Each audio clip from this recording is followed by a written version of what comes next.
à personne, ma personne. Dans cette vidéo, je vais te parler 3 critères qui respectent une dépense.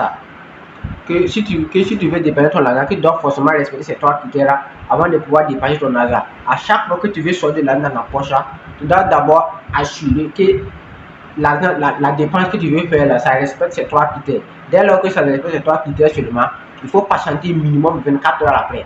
Parce que le problème avec vous est que les gens là sont souvent dans les émotions. Les gens sont souvent dans les dépenses impulsives. Donc, à chaque fois que tu veux dépenser de l'argent, tu dois d'abord t'assurer est-ce que ça respecte ces 3 critères que je te parle dans cette vidéo. Si jamais il y a un seul critère qui ne respecte pas, soit tu laisses 24 heures après. Voilà, si 24 heures après, tu as toujours envie de dépenser de l'argent, ou tu as toujours envie de faire la dépense, tu dépenses maintenant. Mais si 24 heures après arrive et que tu n'as même pas envie de dépenser, tu laisses. Parce que le problème est que tu peux vouloir acheter quelque chose. Mais en réalité, même, tu ne veux même pas la chose là comme ça. Mais comme tu as un manque de charge financière, donc à chaque fois que tu as de l'argent seulement, tu veux dépenser. À chaque fois que tu as de l'argent, tu veux dépenser. Donc, ce qui fait que tu veux même pas acheter des choses que toi-même tu ne veux même pas. Voilà, si tu te remarques même, à ce moment, tu as acheté des choses, ou tu as fait des dépenses qui, en même temps, tu ne voulais même pas faire. Tu ne sais même pas pourquoi tu as fait cette dépense, ou tu ne sais même pas pourquoi tu as acheté cette marchandise-là. Donc, la stratégie est la suivante. À chaque fois que tu veux faire quelque chose seulement, patiente 24 heures après pour savoir si 24 heures après ou 48 heures après arrive et que tu as toujours envie d'aller faire ce que tu veux faire, là maintenant tu peux défoncer. Voilà. Si tu viens de me découvrir, moi c'est Sawaro Adama. Dans cette série, je parle du business, de l'intelligence financière et de la technologie.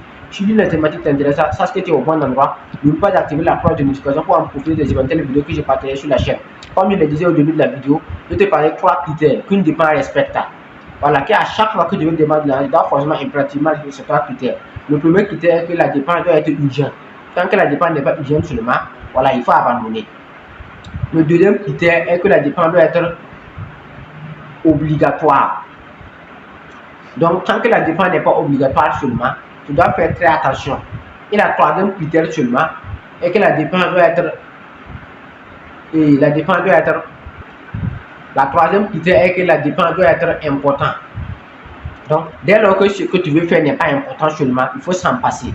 Donc, les 3 critères que je viens de parler dans cette vidéo est que la première est que la dépense doit être importante et urgente. Deuxièmement, la dépense doit être obligatoire. Et troisièmement, la dépense doit être importante. Urgent, obligatoire et important.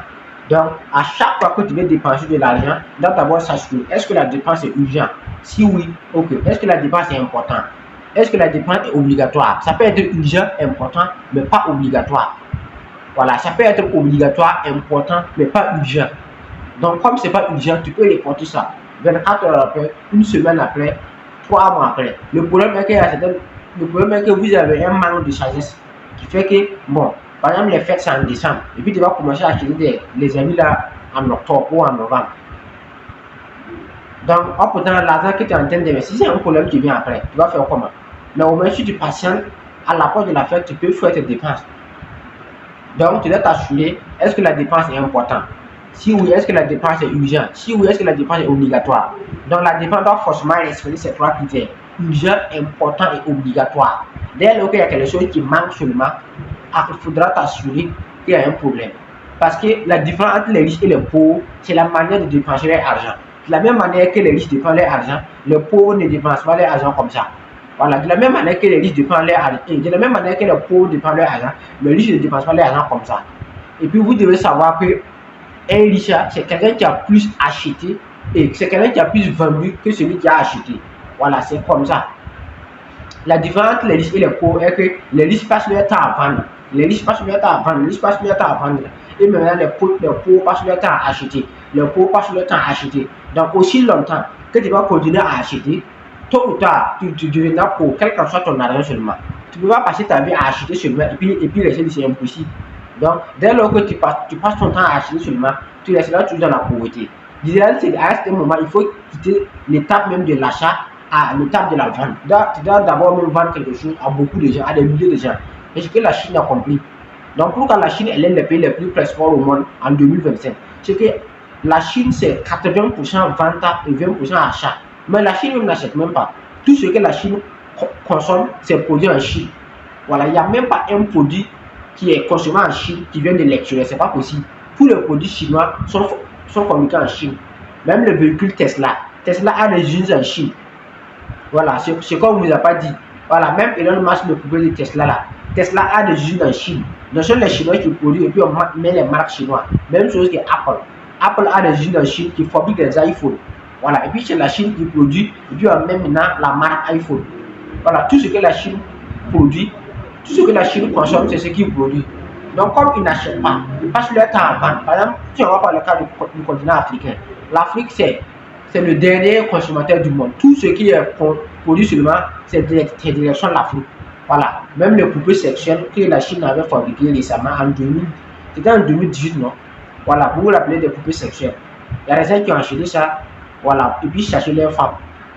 Or, pourtant, ça a été fabriqué en Chine, mais pourquoi les Chinois n'utilisent pas? Voilà, la Chine a compliqué l'Afrique. L'Afrique, c'est la consommation.